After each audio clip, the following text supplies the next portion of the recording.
everybody, I'm Brandon Robinson, and I'd like to welcome you all to the National Self-Storage Investment Club. This is a club where we do more than just get on a webinar and look pretty and talk, but we are making connections, we are growing in knowledge, and we are closing more deals. And to highlight some of the deals that we are closing, we got weekly wins.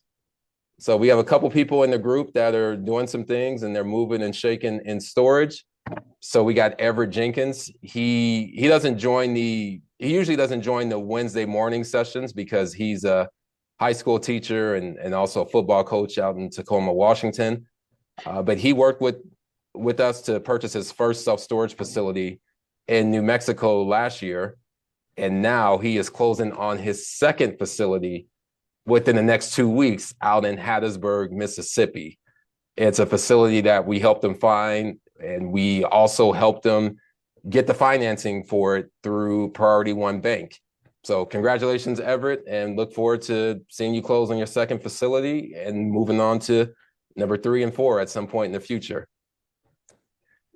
And then we have Jasmine and Jose, who they're really moving because they're brand new to storage. They just started a month ago doing some coaching and some consulting with me. And already we've only had probably 3 sessions where I've showed them, hey, this is how we value deals. This is where you go to find deals, Crexi, List Self-Storage, LoopNet, etc. And they've already have identified a deal, did some preliminary underwriting to make sure it meets the metrics. We put an offer on the deal yesterday, got on the phone with the seller yesterday and early this morning because the seller he's based out of the Southeast and wanted to talk at 7 o'clock his time, 5 o'clock our time, submitted an offer, and he gave us a verbal that he would be accepting the offer. So way to go, Jasmine and Jose, in terms of quickly hitting the ground running. Wow, congratulations. Yeah. Thank you. We appreciate it. Couldn't have done it without Brandon. They're quiet assassins. They come on the group and they're usually pretty quiet and just listening, taking it all in, but they're getting after it. So congratulations. Well, and you know this too. It's good to when you're working with a buyer who knows what they want and can go after it. That definitely makes working the deals a whole lot easier too, or better. Exactly. Nothing's easy. Never. And then as far as our calendar coming up in March, we got James joining us today. Next week, we have Gabriel Peterson and we're going to be talking about buying deals with seller financing, master lease, doing partnerships. So if you're someone that's interested in buying self-storage and you may not have all the funds to come up with the down payment and with the equity, next week is going to be a good session that you should join.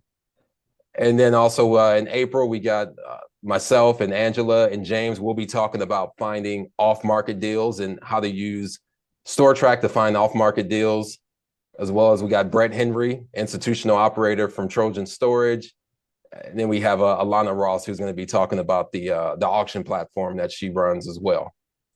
Because unfortunately, Jasmine and Jose, once you guys buy your facility, you will have some people that won't pay you, and you will need to auction some folks. Updates, if you guys haven't already, download the app, go to the App Store and type in Kajabi. This is the icon. Put in the National Self-Storage Investment Club and your credentials, and you'll have us on your phone, so you can keep up with the updates, keep up with the meetings, etc.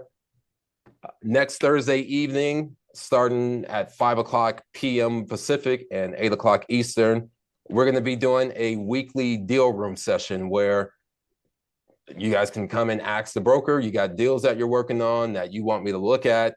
You have questions about certain markets. You want me to hop on Stortrack and look up some market data for you. I'll be available next Friday.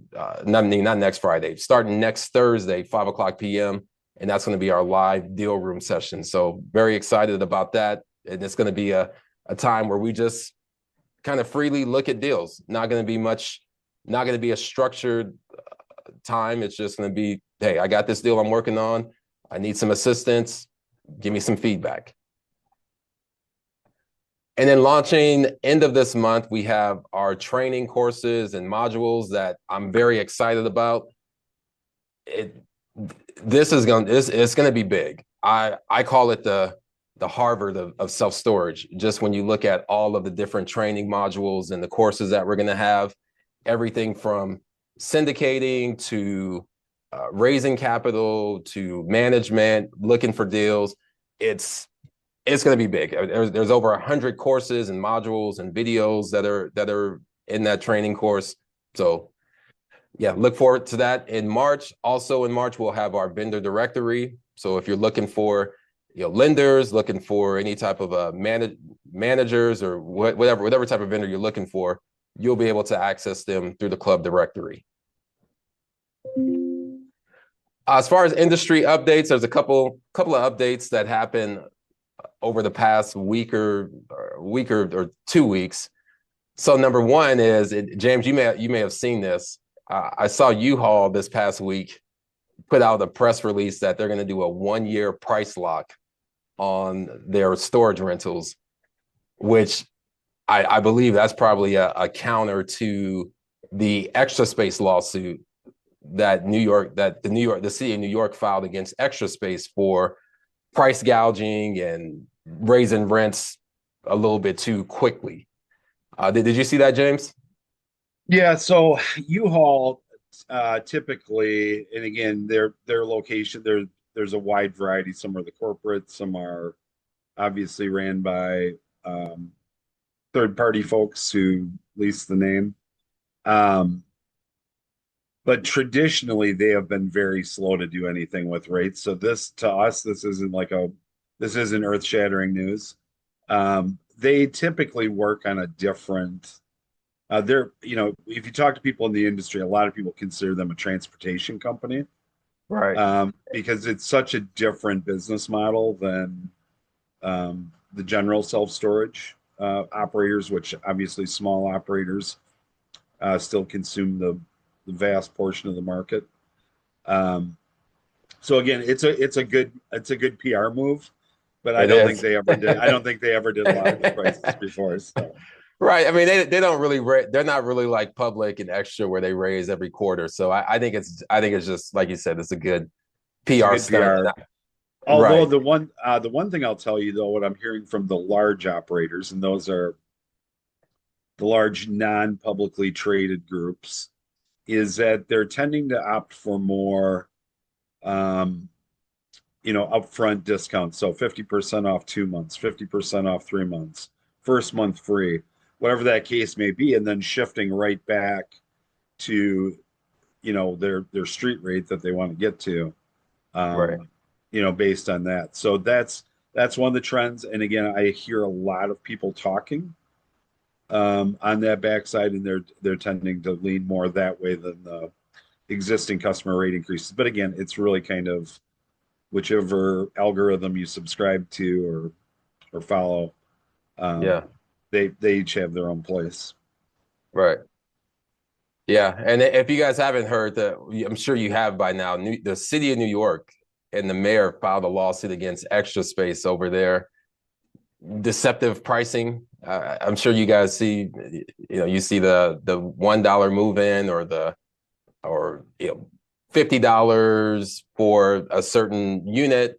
But what they don't tell you is that the next quarter, they're going to triple or quadruple that price. And that's been something that we've been seeing in California and New York, where the governments are now starting to get involved and starting to pass legislation to restrict rent increases in storage, which that's something that hasn't happened in the industry for the past 50 years that it's been around. And one of the things that really attracted a lot of private capital and institutional capital to storage is that they can just raise rates as much as they want. So it'll be interesting with that lawsuit, in addition to the stuff that happened in California, to see where things shake out and if there's some more government regulation that we start seeing in self-storage. Yeah, Extra Space has been pretty pro. Um, they've been out ahead of this. There's, I believe, 114 stores they have in California that they've been Yep. doing the transparency pricing. So they list everything, including their admin fees, whatever the discount is, straightforward, and they are higher prices. So Yeah, and I think I think they specifically started doing that last year when the state started to pass that legislation where they were trying to push for uh, rent control for self-storage. yeah, yeah, Yeah. yeah. Minneapolis has something going. I know there's something going in Atlanta. So there's similar movements kind of going through some of these larger metro areas. Yeah.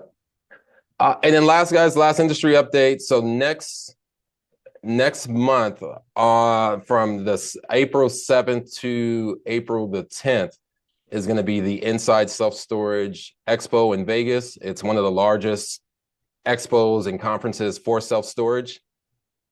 And that's going to be at the Caesars Forum Center. Again, that is April the 7th through the 10th.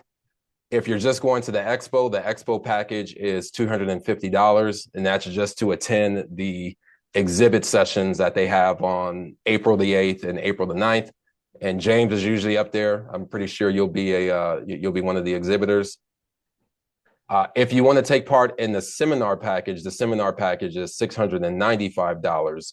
And that's where you will be able to not just attend the expo, but you'll also be able to go to all of the various trainings and all the different workshops and breakout sessions that they have, which really really good place to be. Yeah, highly recommend that. That is even just walking the trade show floor and getting to meet all the different vendors and all the services out there. This is an industry that's really changing Yeah. rapidly. So highly recommend it. Yep. So anyway, with that, without further ado,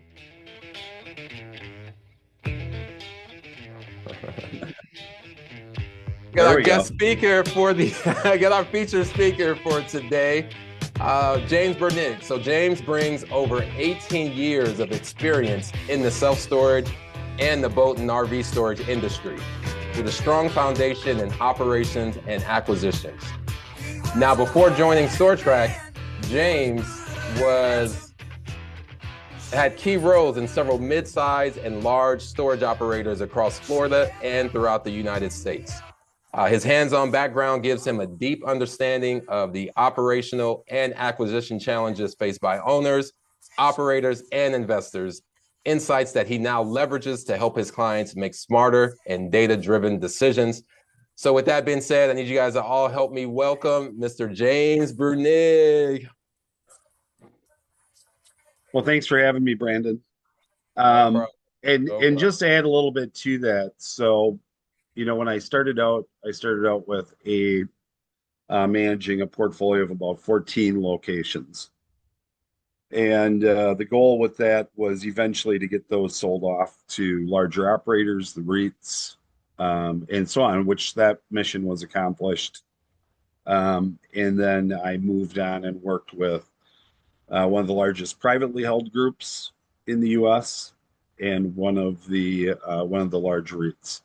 So I've seen a lot of different practices, and I'm always open to sharing information or anything like that. I typically tell you that what we do is we provide you with the data to look at the market because we truly believe this is a data-driven industry, and there's certain numbers that help you really kind of quantify, what's a good deal, what's a bad deal. Not all of the numbers, but just when you're thinking about your 5-year plan or whatever it's going to be, having the ability to look at both current rates, rates going back up to 3 years, what's happening in the industry, how many new locations have came in, what that means to your share of the market. All of those pieces of the puzzle play a really important role, I think, in choosing the right locations and obviously finding that market that's going to work for you. The one thing I tell everybody, some people look at really poor performing markets as far as an opportunity.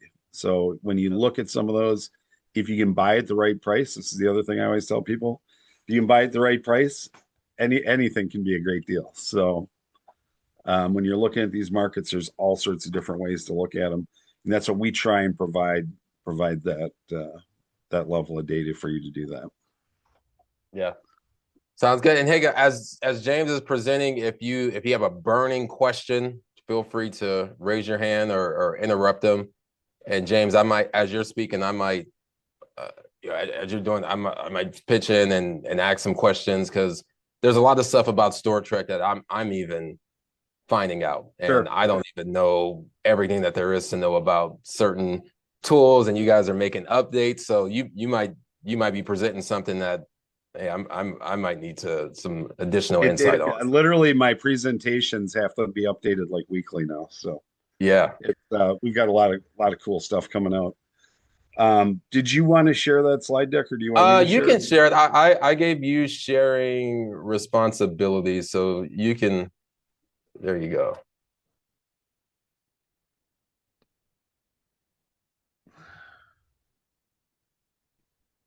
See if I can do this. I am a little bit challenged in this.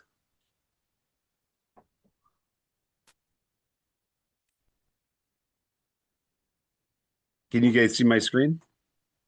No, we can't. Do you have hang dual on. screens, or do you just have, or you have Yep. just Hang on one? 1 second. Let me back out of here real quick.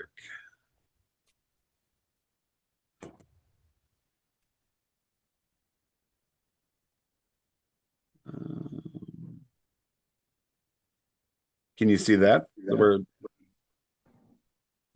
I see it says James Breunig has started screen sharing.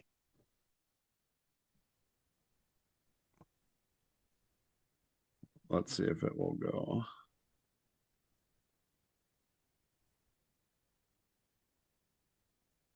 You might have to do it, Brandon.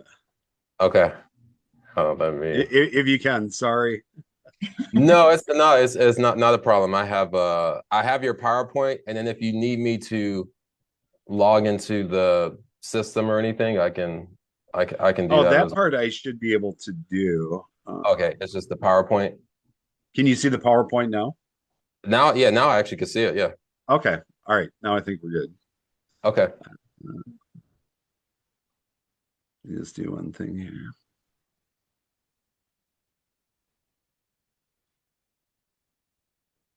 All right. You can still see the screen? Yep, we see it. And it says smarter market data. Yeah, smart data, self-storage, data first. Got it. So that is really kind of our theme that we've kind of carried since we initiated Stortrack. One of the things that I hear quite a bit is, we're just hearing about you. We've really focused on the back end, more so probably than the marketing, although that is our focus, and you're going to see more of us coming out. But we've been around since 2014. We have nearly 300 people working with us, both as data engineers, product technicians, research analysts. There's a large team in behind us. We're built specifically for self-storage. So again, we do self-storage for the traditional sense, but we also cover boat and RV storage, which has really been coming on pretty hot. We've been tracking that now for about 3 years. The data has gotten very good there. And that's probably one of the biggest areas that we're advancing in. The other thing is too, we just rolled out a new product for operators to help manage their rates, and that's called Optimize. We've had it before, but we just did a complete reimagine of the whole platform, and I think we've got a little bit better look and feel to it. So that's one that I saw, but I haven't went into that. So we're gonna get you into that, Brandon. Okay. All right. No, we'll set you up for sure with a trial, and that's for anybody. We do 7-day trials. for Optimize. So again, it really focuses on your market, and I'll kind of get into that in a little bit when I jump into that section. Right now, just to kind of give you an idea, a lot of times people feel when they hear data analysis or market intelligence or something of that nature, there's several other people that operate in this space. The biggest misconception I like to clear up is that we don't all do the same thing, and that's one of the things that I think is really important to look at when you're making a decision to use one of the providers. And I always start with, the number of facilities and development projects and things like that we're starting with in a market. So if you're ever comparing data between us and somebody else, the first thing I always tell people to do is start with the store number, because we're typically going to have more stores. And then again, when it comes to our statistics, square footage, things like that, 90% of the time we're going to be pulling that information out of some type of publicly verifiable source. So again, it's not something that we picked up from somebody over a phone call or something of that nature. If we don't get it that way, we'll use we've got CAD programs and other things that actually calculate out square footage and units and all that good stuff. So again, whenever you're looking at that, just make sure you're getting the full picture. As I kind of went over there, we've got 73,000 plus self-storage facilities. That number is growing every day. We also have automatic updates for any type of new facilities that are opening, any type of new developments, anything that's changing in the pipeline. And that can be sent to you literally in real time. So as we're picking it up, we'll send a notification out. We check it every day. Again, too, when it comes to making, a more solid view on that, realize we collect rates every day. On average, we're tracking probably about 150,000 rate changes per day. Is that all, like, you guys have something that's just scrubbing the internet, or is that people you have behind the scenes calling owners and operators? No, we don't do any calling. Everything we do is fully automated. Okay. But we've really crafted that technology. So to give you an idea, we run what's called scripts. So we run about 25,000 individual queries per day. So if you can think about like AI and how you use AI, because I hear a lot of people talking about that these days too. Yep. You have to go back and verify your source information. And that's the thing. I had a user the other day that said, "Hey, look, I can get this information through AI." And it came back, they were looking at pricing from 2024. So, okay. And they're like, "Oh, your numbers are wrong." Oh, because, let's actually look at it. Yeah. And so that's one of the things I always tell people too. So again, having that daily historical data is what ultimately a lot of people rely on, especially for their pricing analysis, what they're going to do. Literally, you can look back up to 3 years. And it's just going to give you a much clearer picture, especially of cyclical behavior, which again, a lot of people, if you talk to anybody in self-storage between November 1st and probably January 31st of this year, the sky was falling. Yeah. That will change. Trust me. I tell everybody this every year. I probably have more conversations though with newer owners that probably aren't used to that cyclical cycle. It's just what happens. So again, kind of going back, one of the things with our platform, especially when you're looking at a market, and I've got one up here, it's going to show you all of the different operators, and we track different levels. So you can see we have everything from a single operator all the way up to the REITs, and we break those out by different colors. The other thing that we do on here, there's another color if there's a new store in the market. So new stores, and in certain markets there were 2 or 3 new stores added. That can have an impact on that overall pricing. So being able to see that very quickly, very visually, gives you an opportunity that says, hey, maybe if I'm looking at the market averages, maybe I've got to either exclude these stores or maybe I've got to look at them a little bit differently.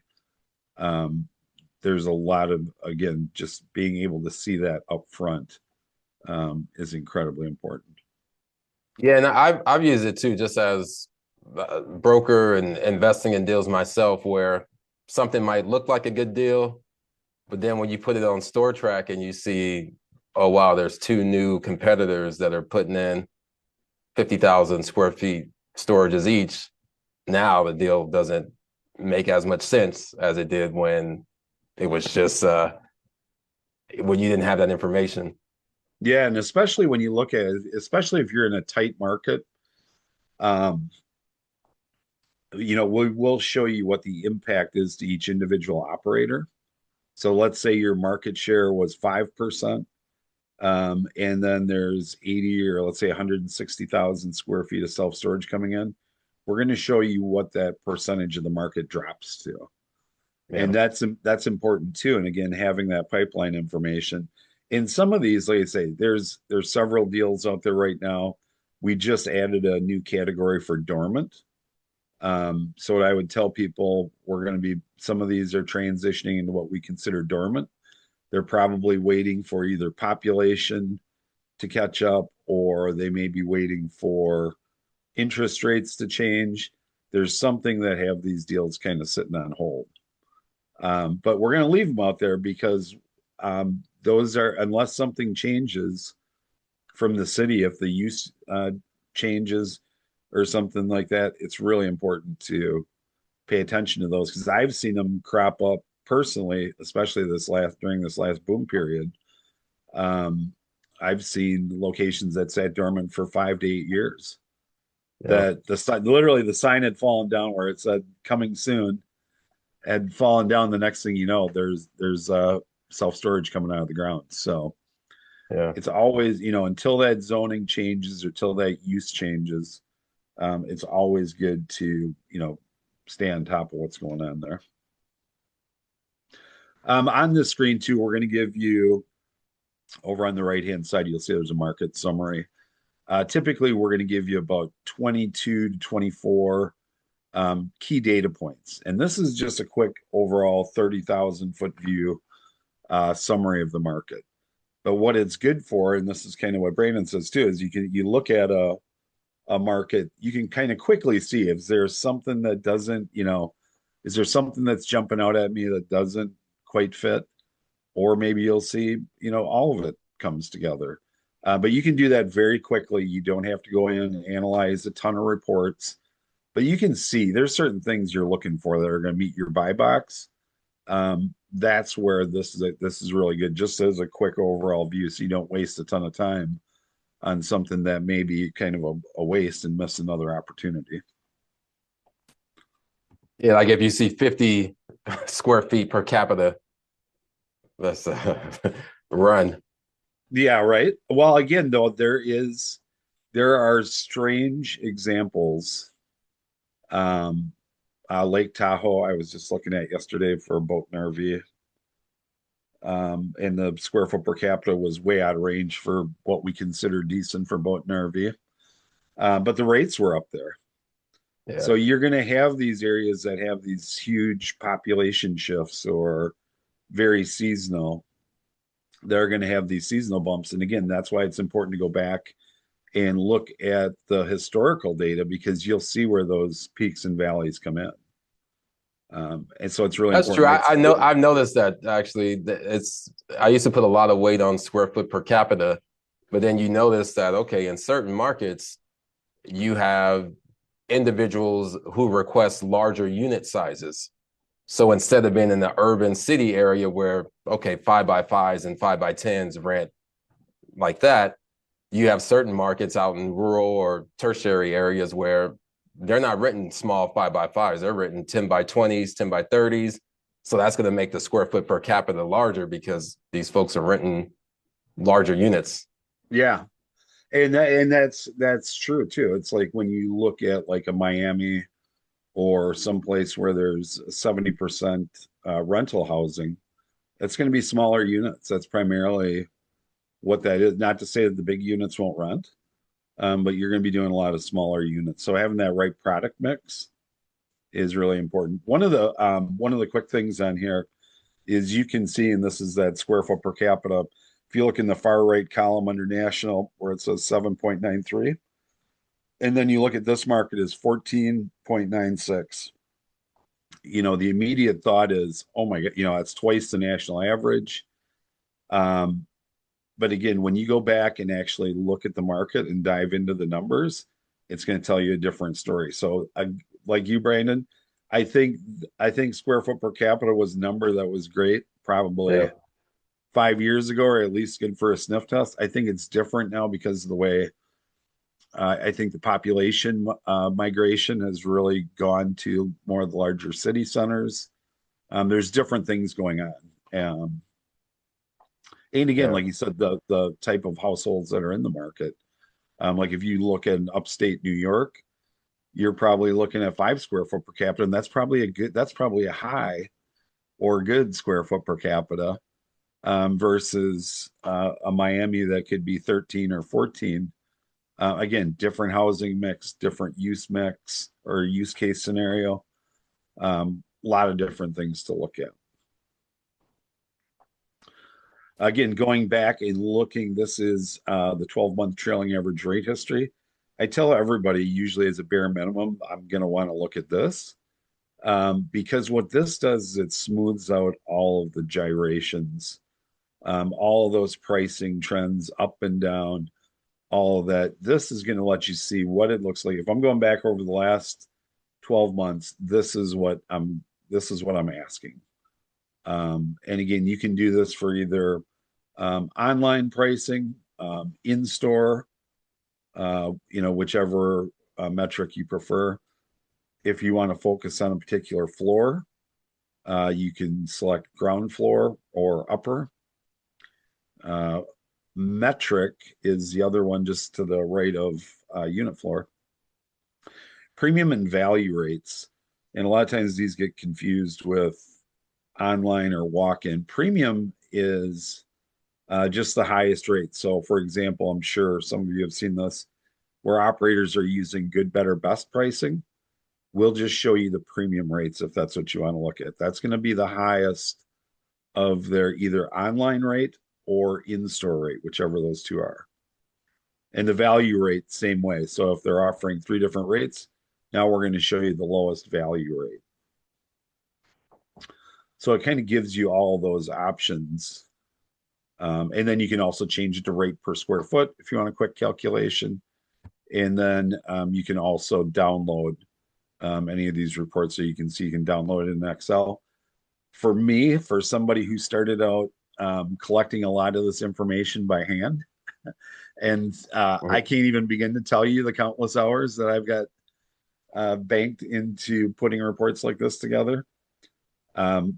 When I met Stortrack in about 2015, so full confession, I was a Stortrack user before joining the team. But I've also worked with the other platforms as well.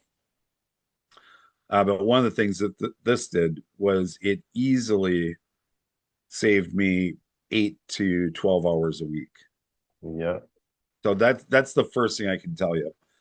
Yeah, because before, so when I first started in brokerage, this was before we had any of the Stortrack and all the other companies that put this together. We used to have to call facilities and just write down what their rates were and their occupancy. So having this is big. It saved us a lot of time, and it also helps too. Go ahead. I still go through that with people. I had somebody that said our averages were off, and they sent me a handwritten note, and I said, I don't know, I don't even know how to argue this. It's like you've got some handwritten numbers that I can't find anywhere. So did you pick the right store? Did you pick the right location? All right. but that's why you can get this all in literally less than a minute. Um, and again, you can configure it any way you want. So again, it saves time. That's one of the biggest thing that I tell people. And we've been doing this for a long time. So will there be an error or two in there? There may be, but I'm going to say it's a pretty low likelihood.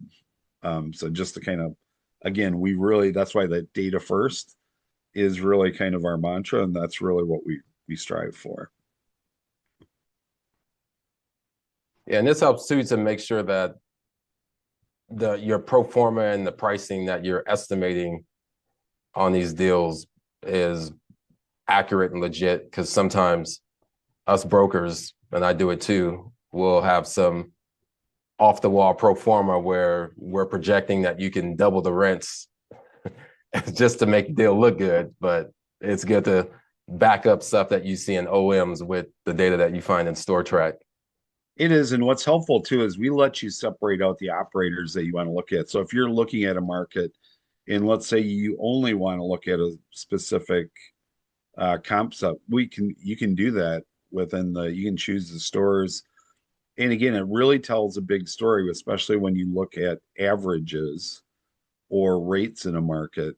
The one thing I can tell you is large operators typically lead pricing. So again, and that's not that's not Public Storage, Extra Space, CubeSmart. It's going to be your other groups, Prime Group. And again, each market's different, but those larger operators tend to hold a higher price. So when you start looking at averages and you want to really realistically look at what you can do in the market, take out some of those small operators, single operators. They want to keep the place full. They haven't changed rates since 2017. We're capturing those rates though, so just so you're aware, that can be dragging down an average in a market. So that's why I always tell people, look at the individual operators, and that's the way we kind of show that. Because you'll see there's an operations group that's really focused on growing the business. And then you've got other operators it's just an asset that's sitting there and it's pulling in money. I got a sweet deal on it. Don't want to, rock the cart. So Yeah. some of those are going to stay low. So that's a good thing. Real quick, I'll just kind of touch on this. Pricing intelligence, rate volatility is another great tool that tells the story. Typically, the higher the volatility, the more competitive the market is. Although we are seeing that slow down a little bit. Current promotions. So again, not only do we track those rates, but we're also going to tell you what promotion they're running, which is super helpful if you're looking at your comp set and what they're doing. In some cases, you'll see some operators never run any promotions. So again, it's really we put that information out there, and it's just basically for you to kind of digest and kind of decide, how's that look for your market. Development and supply. Not only do we track self-storage development, we also track multifamily, single-family homes. That's a filter that you can put on the map, and I'll show you here in a minute. But you can put all those in. You can see where those new housing developments are coming. You can see the operators that are closest in around those. You can see any developments, FEMA risk factors, whether it's flooding or hurricanes if you're on the coast. We have all those different FEMA risk factors in there. And then you guys are pulling that from you're pulling that from the FEMA flood website. The correct. That's yeah, and we actually have it on. There's two different. We have a national, and then you can actually focus on your specific market, which is going to drill down into anything specific that the local government has as well. Okay. Yeah, no, it's really good, especially for like the river flooding and some of that really came up, especially after the Texas situation last year. A lot of people started looking at that a little bit more closely. And then we have retailers, colleges, military. Again, those are all filters that you can put on the map just to see kind of what's around you. And then what's nice on the competitive landscape, not only do we follow the rates, we also track marketing activity. And this was, I was in on one of Brandon's, I think, initial webinars, and we were talking, Brandon had some great ideas on marketing. But knowing what your competition is doing, and maybe doing differently than what you're doing, kind of helps understand too what you're up against, and what's the best angle to take. We do both self-storage and vehicle boat and RV storage, and we look at those data pieces a little bit differently. So square foot per capita on the self-storage side is related strictly to net rentable self-storage square footage. For boat and RV, it's the opposite. We're looking just at boat and RV storage square footage. So we've eliminated all the self-storage because we do track both hybrid operators, which are your traditional self-storage, but also have parking. And then we also, focus on your Class A boat and RV storage, which right now we're tracking about 5,000 across the U.S., about 32,000 hybrid operators. Again, when you get into the market performance, there's all sorts of different reports, especially if you do like a market report for a particular property. I always tell people use the specific address. Don't do it by city, because what it's going to do if you do a search or do a market report by the city, it's literally going to go to the center point of that city. And the data you're going to get will be for the whole city. Unfortunately, you're probably better off putting in your own location, because we operate off the census block data. So literally 2 blocks west or east in a particular market could change the median household income from 60,000 to 100,000. So again, when you're looking at those dynamics, always choose your specific location. The other thing too, why that's important, we're going to have traffic data on there, market spending power. So again, it's going to kind of give you some comparative data, not just for that market, but what's the MSA performing at? What is the state performing at? What's the US performing at? So again, you can go, okay, this kind of makes sense. This doesn't make sense. It gives you some other data points to look at. I've been using the recent transactions like that. That's actually been pretty helpful, because I used to use CoStar, and they're very expensive. But what I found is that on your recent transactions, it's very comparable to what's we actually just went through. So one of the hard parts for us is on the portfolio transactions, being able to separate all those out. Right. But the team is in the process right now of doing that. I think that should be fully updated, I think by Friday. I know at least the list will have been gone through by then. So again, these are some of the things that are kind of going on in the back end that you don't always see. But literally, we're going to pull out and break out those portfolio deals by location. So, right. And then again, like I said, the exports, between the market reports, the market report library has some great tools. And I'll jump into it here in a second. And our dashboard, there's probably 17, 18 great reports that can all be customized and downloaded. And then lastly is our alerts and notifications.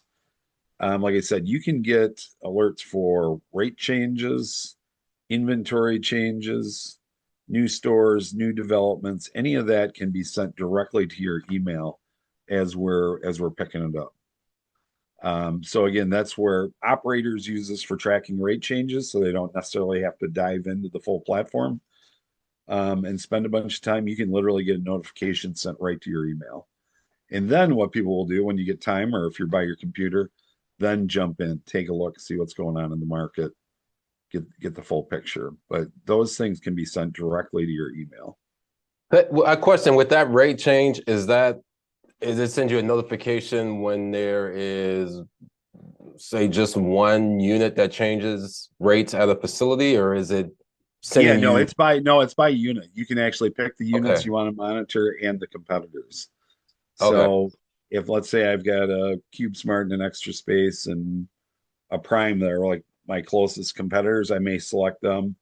And then I can say if the rate changes by, you can put in a dollar amount or you can put in a percentage. I usually do a percentage because I want it to be measurable. I don't, if they change it a dollar, I don't really care. Right. If they're changing it 10 or 15%, that's probably of more interest because they're running, and this is the why is this important. Most of the large operators are using some type of algorithm to run their pricing. There's not people in there manually changing these rates. So here's what tells me they have a move out, the rate goes down. If they have a move in, the rate goes up. And it's much deeper than that. I guess that's kind of the simplified version. So as rates are going up, you know that their occupancy is going up too. So that can be a signal, especially when you're looking, what should I do with prices? Is this the time to evaluate them? And you'll see there are certain times of the year, and irregardless of what the occupancy is or what else is going on in the market, there's triggers set in those systems to start raising those prices once you get into rental season. And that can be different at all parts of the country. Excuse me. So yeah, that's really important. And then again, too, just knowing if there's new stores, new developments, anything that's popping in, it's a good idea.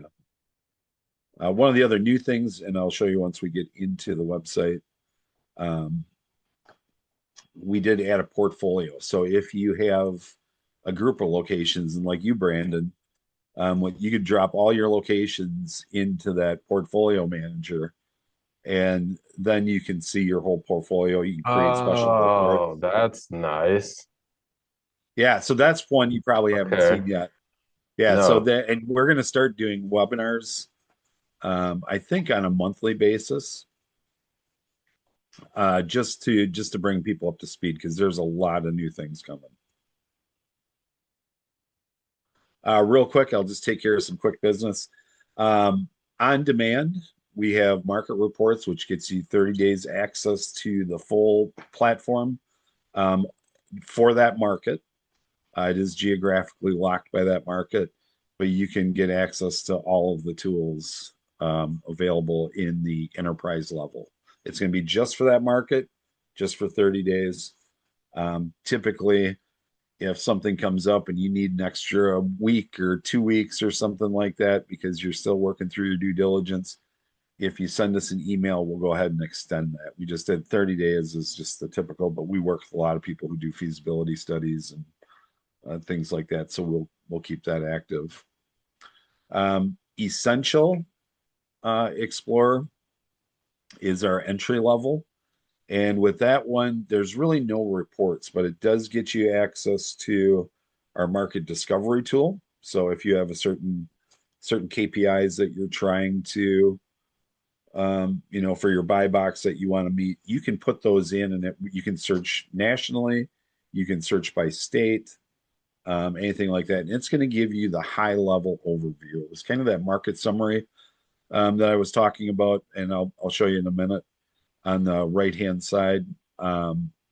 It gives you enough to go, okay, this market looks like it has some legs. That's when a lot of people will then buy the market report, is kind of how that process works. The next level up is the enhanced, and that's a new level that we just put in, and that includes probably some of the most basic reports that are downloadable. So like your all stores list, your trailing 12-month averages, your current rate history, and the current daily rates. So you can pull all of that stuff immediately. It doesn't get into the buying power or some of the other advanced features, but I tell everyone we have so many different users that from institutional level to just learning self storage.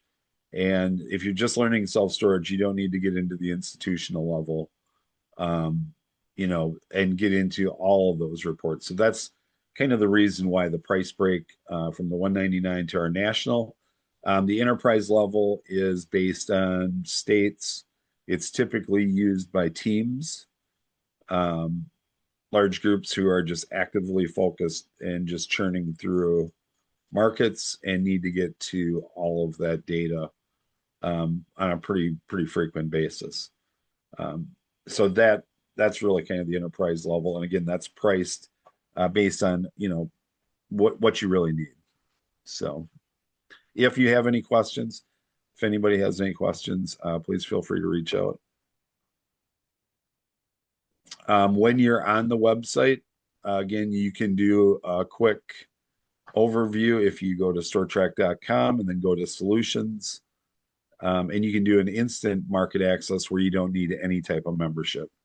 You just put in your address and you can go ahead and get access to the platform for that market. Again, it's not going to get you access to the state or any other areas, but you can buy an actual, just a physical market report. But again, if you're on the website solutions, click on any of those tabs, and that will kind of go through and explain a little bit about the different options we have available. Excuse me. Bless you.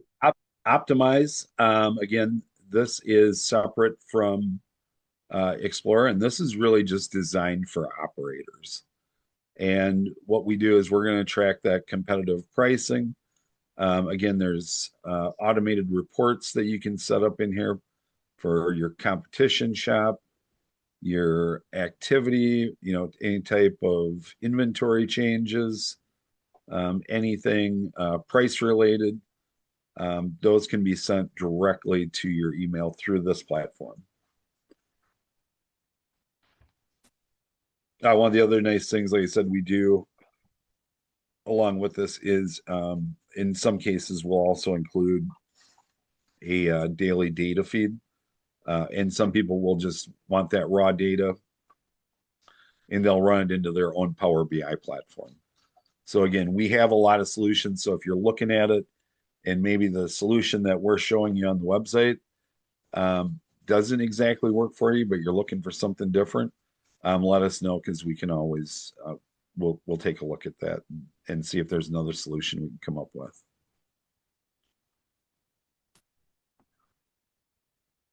That's me. And like I say, I'm always happy to provide a demo, answer any questions you may have, anything like that. So, again, please feel free to reach out, and you can do it info@Stortrack, or you can do James@Stortrack. Either one, I'm happy to help out. Yeah, and I would encourage you guys, anyone that's here or you guys that are watching the replay, to reach out to James directly and do a one-on-one with him, because on the one-on-one, he can go over a lot more stuff in detail and show you. It's a wealth of information that they have on Stortrack that just will be able to assist you with any acquisitions you're doing, any development that you're looking to do, or just if you own storage and you want to keep up with pricing and make sure that your pricing is in line with the market, or if maybe I can raise my rates, I would definitely reach out to him. He's pretty good about doing webinars, and he'll do it for you at no charge. Yeah, I always so part of it too is I really do love this business. I know that a lot of people say that, and it's a job, and I'm really I do really enjoy the business, and I enjoy again talking through some of the different scenarios and what's out there. Can you see my screen now, Brandon, with the Explorer? Yes, I can see it. Yep, you're on the website. How much time do we have? Okay, you got 10 minutes. 10 minutes? All right. 10 minutes good, or is that good? Yeah, or you need... nope, that's fine. Okay. I just wanted to show a couple of quick things. No problem. When we were when I was going through, and I said there is a Discover tool. This is where you can put in specific criteria. So if I'm looking for a market that has a specific rate per square foot, a population, minimum or maximum, rental property percentage, and again, another huge thing that people are watching. You can put in all of these different criterias. I typically tell people use like maybe the top three. Because if you look for everything, if you're looking, and I've had a user that he's had to meet every mark in his box. And the problem is you're going to rule out some really good deals because you're going to miss it by just a hair on one of these, one too many of the criterias. So again, that's just my recommendation on that one. And then that's a good tool to use for finding new markets as far as just, I want to find a market that has between 10, 20,000, 30,000 people and X amount of square foot per capita. It's really good. Yeah, and you can, like I said, you can literally go in like right now what I'm doing. I just took California, and that's how quickly we can reverse engineer it to tell you which markets have the highest rate per square foot. And that's on 10 by 10 climate control. Yeah. Pacifica is at 593. That's high. It's $500 for a 10 by 10. And then you can actually click on it. You can zoom right in. So again, this is where that market summary is going to give you a quick overview. And look, the square foot per capita is extremely low. Couple of REITs, mostly mid-ops and smaller operators. Populations there. Rental household percentage. So again, this is what I do is I'll go through and I'm going to take a quick look at this over on the right-hand side. And you can see we're going to give you, this is the walk-in average rate per square foot, all units without parking. So it tells me it's a lot of the units are fairly decently priced. Climate control is at an average of $6.14 a square foot. Does it get, why is Angela, you're up in that area, right? Pacifica? Close, yeah. Okay. Does it get really hot there in the summer? I'm trying to figure out why along the coast there's that much demand for the climate control units.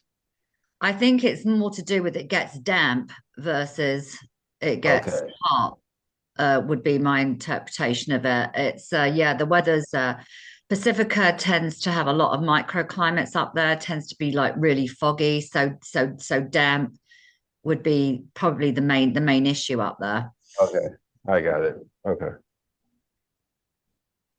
So this is, like I say, you can just jump in and it's going to give you, and unfortunately, it looks like they're in a little downhill slide. It was up as high as, wow, almost 1,200 a month, over 1,000. And we've seen that in different parts of the country. Miami used to be the hottest in the US. That was, believe it or not, that was $11 a square foot. $1,100 a month for a 10, $11 or $1,100 a month for a 10 by 10. That's a mortgage. And then we'll also show you and again, this is just a quick summary, but it kind of gives you an idea of what you're looking at. But you can add the market, or like if, for example, if you're using enhanced, you can just add the market. You get US coverage, or you can buy the market report. And I'm going to go ahead. I'm just going to quickly go in. I just want to show people that there's more behind that initial screen. So this is where you can go through once you get into the interactive map. There's a couple of things you can do. Satellite map. You can put developments on here. I didn't see any in this particular market. Single family, multifamily, if there's anything, and there's picking up a couple. And then we'll give you the details, how many units. That one's not a lot.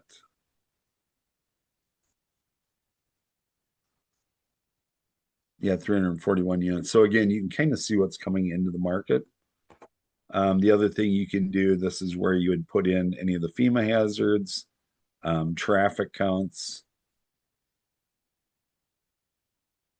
And again, you can zoom in right on where that particular location is. We'll give you those traffic counts.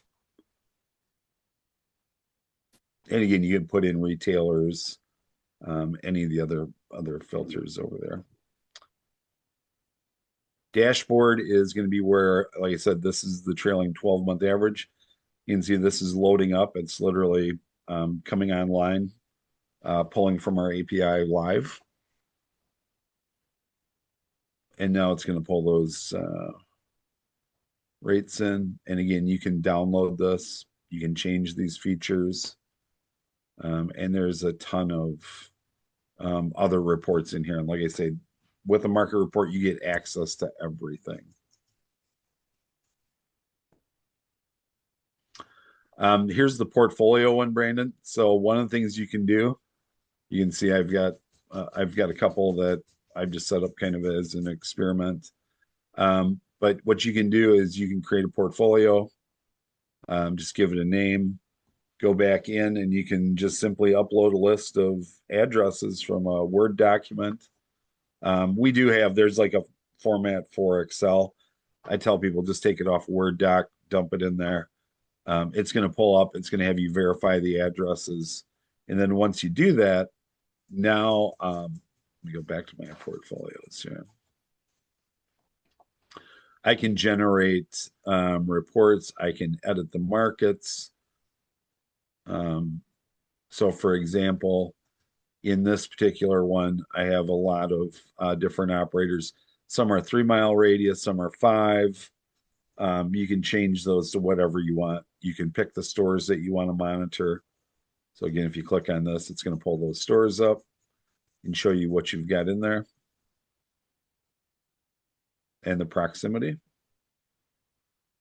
So you can have this all in one. So again, like for this, if you have 24 locations, I don't want to have to go hop into each one of those markets every time. You can, because it's going to save them there as well. But now you can, you can update the radius. You can add additional markets if you pick up a new one. It's really simple to just keep building on. So that's a great new tool. The alerts, as I mentioned, I have a bunch of different alerts. So you can see I have a ton 430 that I haven't viewed. But again, you can it's going to tell you what's happened, and this is another example that we're seeing more and more of. So this one is a development that was abandoned. So let's say you were looking at that market a couple months ago, and there was development, and you're like, I don't know, with the new development, doesn't make sense. Now I get an email today that says it's abandoned. Now all of a sudden that market's probably looking a little bit better. So with the abandoned, is that how do you calculate what's abandoned? Is there a certain time period? I would have to go in and look at that particular market, because there's something, either the developer or whoever's working on the permitting decided that they're not going to move forward. So that's typically something that we'll pick up. Or in some cases, it's a use change. And like I said, I seen one the other day that went from 100,000 square foot self-storage facility to multifamily housing. I mean, that's a great turnaround, especially if you're sitting in that market looking. Now they're bringing, not only is there less storage coming, they're bringing population with them. So that's how these markets can change and ebb and flow. So I always, and I hear a lot of talk like on the national scale. Boy, it's really market centric, and you got to look at the individual markets. There's so much information that can be drawn from national reports, but at the end of the day, it's really looking at your individual market, and literally down to the location. Obviously the first rule of real estate is location, location, location. Right. And then the other thing is to see what's going on literally with your competitors. I'm going to pull up a different market here just to show you kind of This one has significant developments in it. Also, a new store that just opened.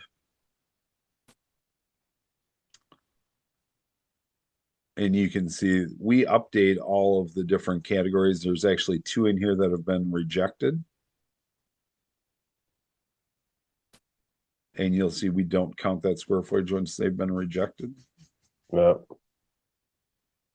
But then we get into literally where we're pulling that information. It's usually city county websites. So if you want to see entitlement information, in some cases we have people that go back and use these reports to make their own arguments in another municipality, right?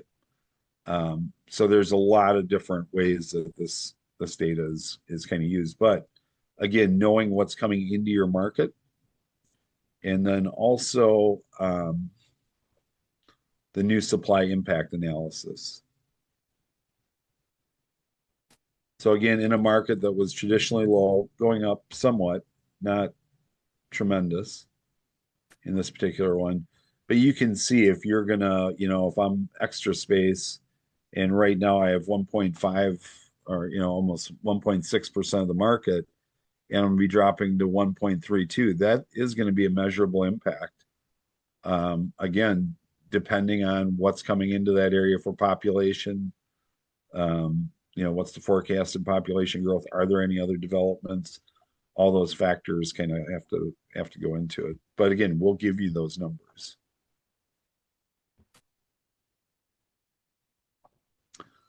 The all stores list too. I tell this is a great tool.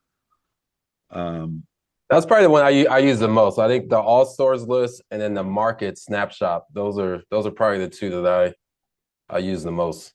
Yeah, and those are both included in the enhanced version as well.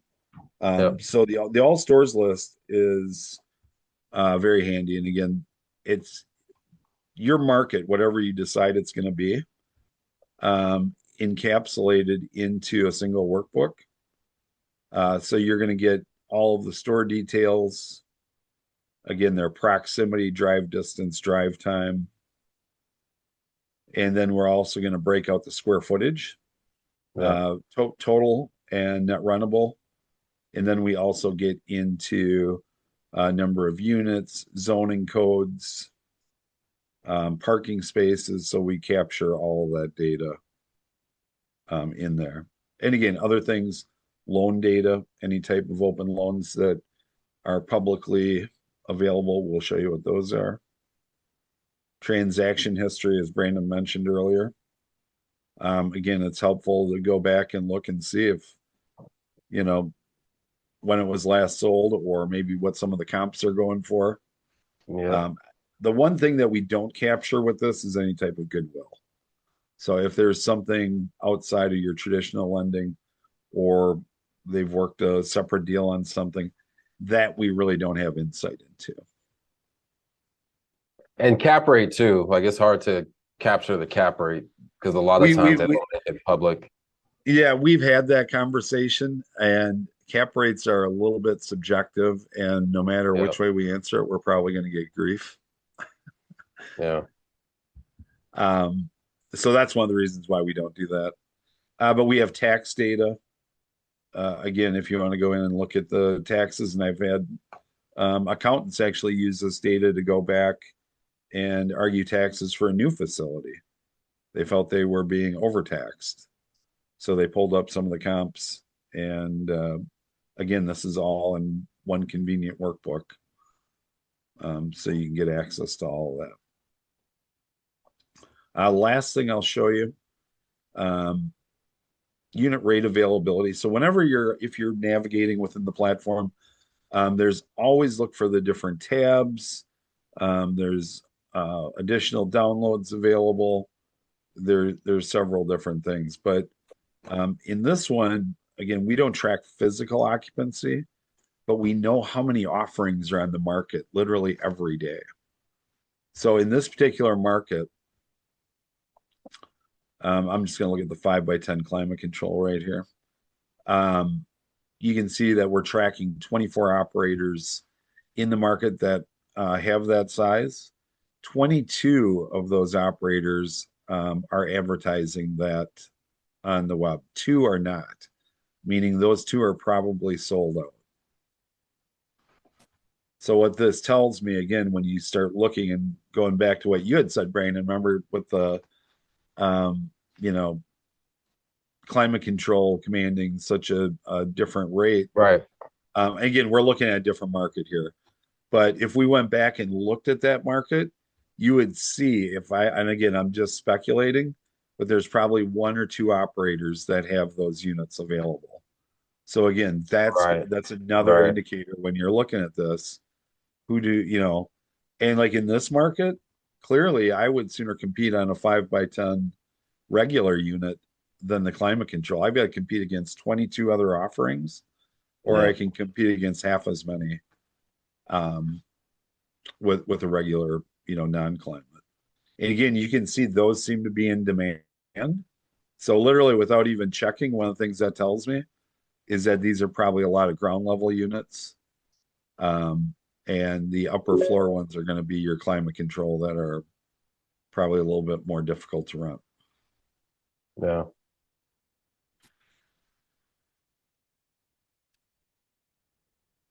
Any questions?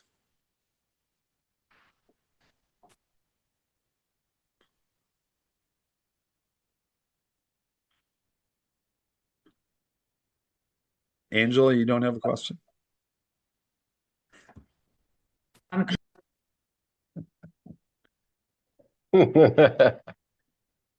Oh, you're muted. I'm muted. Okay. No, I mean, I always love getting on these demos with Jim because, as you know, I've been, well, I'm not sure if you do know, but I've been running the UK and European territory. Right. So, getting some refreshes as we're now making significant enhancements to this platform. Not sure if you know, but I was on the original launch team for this product back in the day. So, where we were, nearly 11 years ago as to where we are right now is completely different. I mean, we are listening to the market. We're working with leadership. We are, trying to enhance this product to make it as valuable as possible to all the work that you need to do when you're trying to acquire and investigate and do as much due diligence as you can to grow your portfolio. So, thank you, Jim. This was a little opener for me too. Yeah. No, it was good. Jim, I had a question for you. Just as I know you get the rental rates. You're able to get the rental rates. What about occupancy? Yeah. So what we don't do is we don't track physical occupancy, but we track how many offerings are in the market. Yeah, physical occupancy. Here's the thing I'll tell everybody. There are people who will model it based on a very limited data set. And one of the things that we don't do on the website is we don't want to put information that we can't verify or prove. Right. And so it's too impossible, especially with 73,000.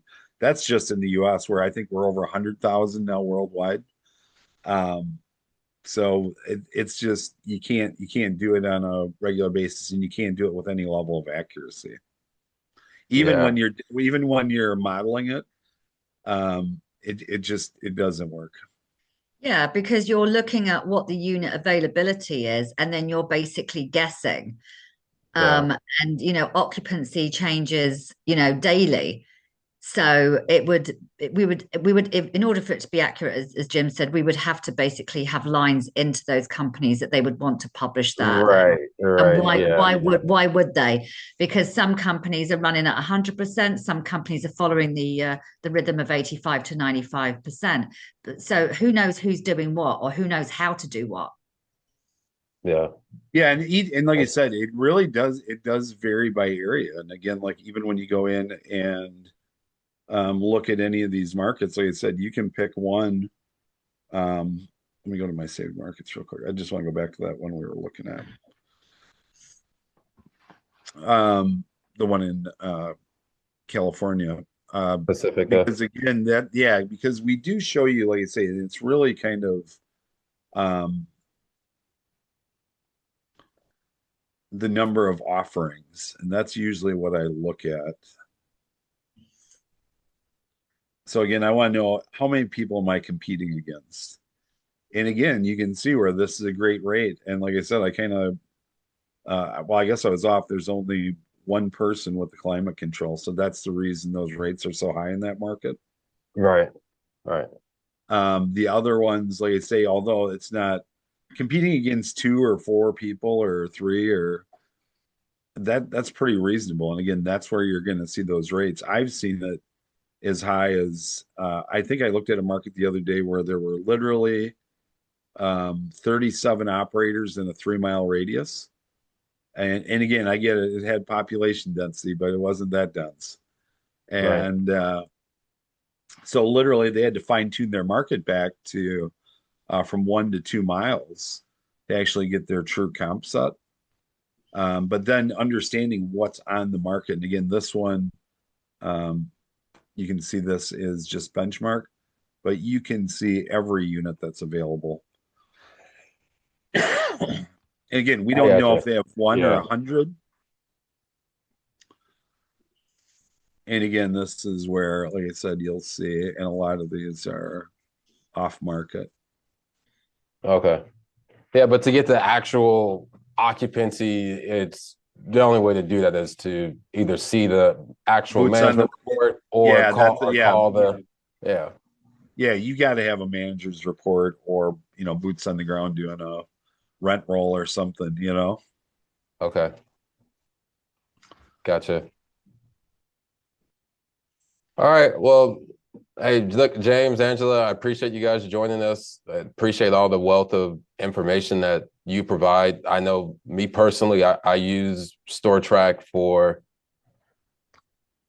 deals that I'm brokering, deals that I'm buying, just to keep up with what's going on in the market. And it's been a very useful tool as far as showing buyers the potential and the viability of a certain market. And then also it's been a good tool that I've used personally to identify which new market I'm going to purchase and also helping me come up with a purchase price. So everyone, thank you for joining us. And hey, look, guys, if you guys need to get in touch with James, if you're interested in the Stortrack platform, or if you want a one-on-one personal demo, reach out to him. I'll send out his information to the group.